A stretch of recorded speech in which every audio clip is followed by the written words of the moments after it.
So last year, I went down to Costa Rica and had 3 ayahuasca ceremonies. And I know something similar is happening with that pineal gland, where you're getting the body to maybe produce that DMT and to get into that space. This is a way of kind of forcing myself in there, as opposed to learning the methods of being able to take myself there naturally, probably, right? Yeah, so... A lot of the same things you're describing, I get in that ceremony. Right. Very much so. A lot of what you said, this whole hour, I feel a lot of that stuff. The wholeness, the giving back to the species. I see the human species and I think, wow, we've got to look out for each other. That's the most important thing, is what I see. I see my death and my dissolution, and I see all of this stuff, and it's so real and so important. And I don't see it in my 3-dimensional world. Yes. Well, because dimethyltryptamine is one of the pineal metabolites, that when the pineal gland is actually activated, those tiny little crystals, when you begin to compress them and you begin to create a piezoelectric effect, you begin to activate those crystals to become electrically charged. Those crystals can begin to shimmer. They begin to vibrate, and they can, like a radio receiver, begin to tune into frequencies.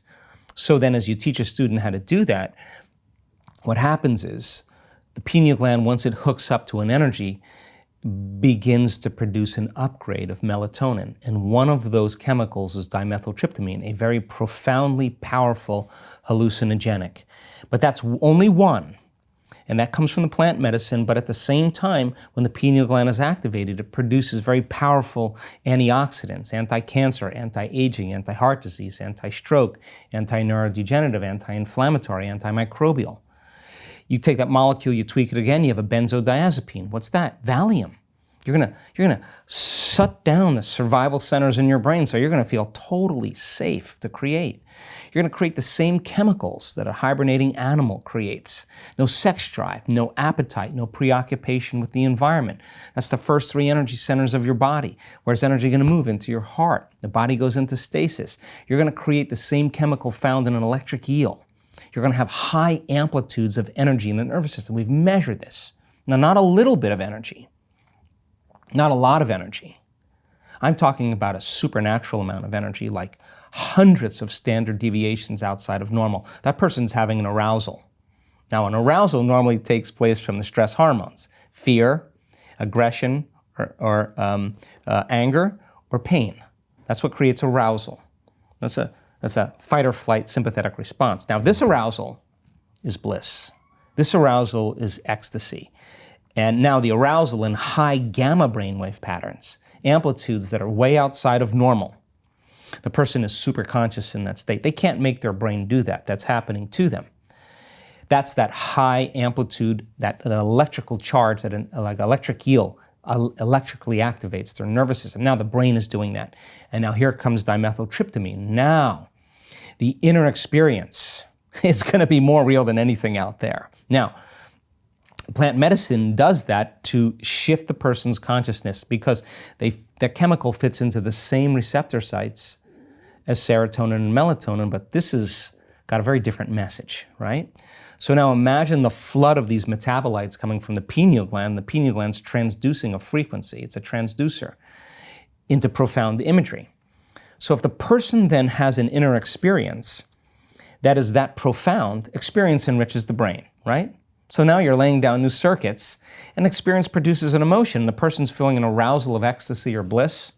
They're going to be paying attention to the pictures in their mind. Now, what's that going to do? When they come back to 3-dimensional reality, we don't see things how they are, we see things how we are. The brain can only perceive equal to how it's wired. You have a profound inner experience like that, your perception, your spectrum of reality is going to begin to broaden, because now your brain has the circuits to perceive what's always existed, but you've edited out because of most of your attention in 3-dimensional reality. So now the brain is beginning to change from an inner experience. And this is how I think the mystics did it, because now all of a sudden, you're able to perceive more. You're able to notice this is a species of living organisms. So the plant medicine, for a lot of people, is a great jump start.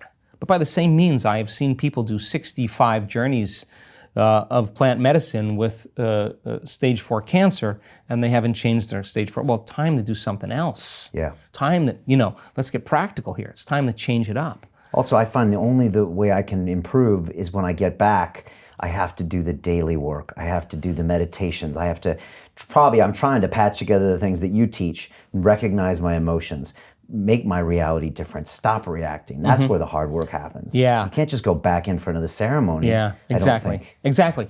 So, I mean, it's good to you get a little change in brain chemistry, you get an altered perception of the way the world really is. But now, that insight has to be instrumental. In other words, how is this going to change me in my day-to-day life? Because if you go back to reacting to the same people and conditions in your life, there's going to be a glazing over. It's going to, over time, it's going to lose. Yeah, because its we are impact. stuck in the three-dimensional world. Like we wake up in the three-dimensional world, and you have to deal with that reality. We have to. Yeah. We have to. 1 foot in the quantum world, 1 foot in the real world, and you've got to be able to navigate the both. You can't live completely in that quantum world. You got a body, so like here we are. Take whatever you can or create from there, but just be able to get there. Be able to dance back and forth. Be able to move between two worlds and come into three-dimensional reality and bring that energy with you. Bring who you want to be into that three-dimensional reality and be greater than your environment, be greater than your body, be greater than time, and do it because you want to see the effects of what could happen when you do it properly. And when you start seeing the effects, it's no longer about you created the wealth or the new car or whatever. It's the fact that you did it. That becomes the important point. It's not the material thing, it's knowing that you can do it. Yeah.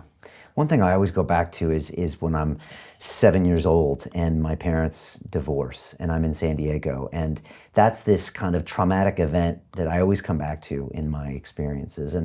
But I mean, the more I listen to you and your work, Joe, I always think that maybe that's not true. Because like you said, 50% of our memories aren't necessarily true. Yeah. And I also keep focusing on this event. And I think it's time maybe I need to tell myself a new story around this. Now you're talking. What do you think? And I think it's really healthy because we tell ourselves stories based on our level of consciousness in that moment. Yeah, I'm sure it was traumatic for you. I'm sure it was really uncomfortable.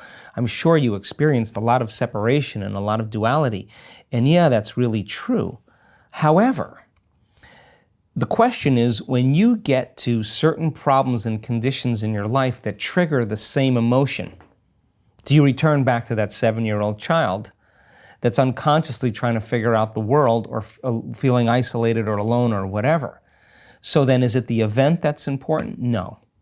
If you understood the emotion that you felt when you were 7 years old and you worked on getting beyond that emotion, once you got beyond it, you would see that experience from a greater level of consciousness.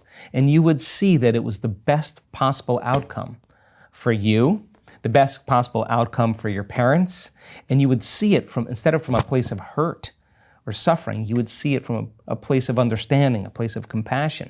That's kind of the work. So when we tell ourselves that story of the past, we keep reaffirming our inability to change. I want people to tell a story of their future, and I want them to believe in that future more than they believe in their past.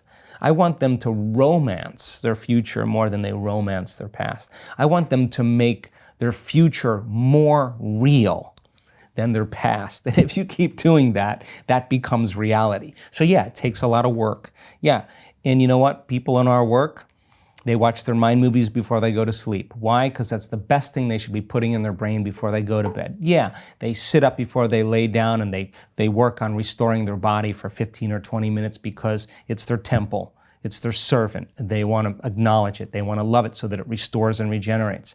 Yeah, they wake up in the morning and they do the work instead of getting their coffee and their shower and their newspaper or their cell phone. They understand that all of those things they're going to get to. But a little bit of time to invest in yourself is investing in your future.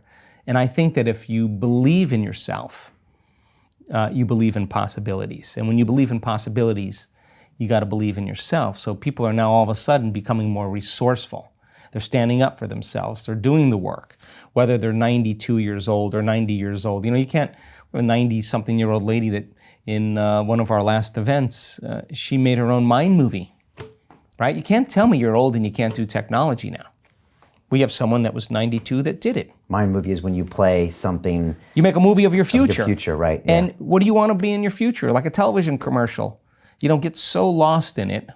Open your heart, put your heart into it. Stay in trance, know how to execute that trance. And when you're in trance, you're more suggestible to information. And suggestibility is your ability to accept, believe, and surrender to information without analyzing it. And what separates the conscious mind from the subconscious mind is the analytical mind. So as you move into trance, you suppress your analytical facilities. You become more suggestible. You slow your brain waves down. And what's the significance of that? Well, if you're not analyzing, you're not going to say, how's that going to happen? What didn't happen last time? Where am I going to afford that? If you don't have the critic in your mind saying that, it's going right into the subconscious. And if you're doing it just before you go to sleep, your brainwaves are already changing.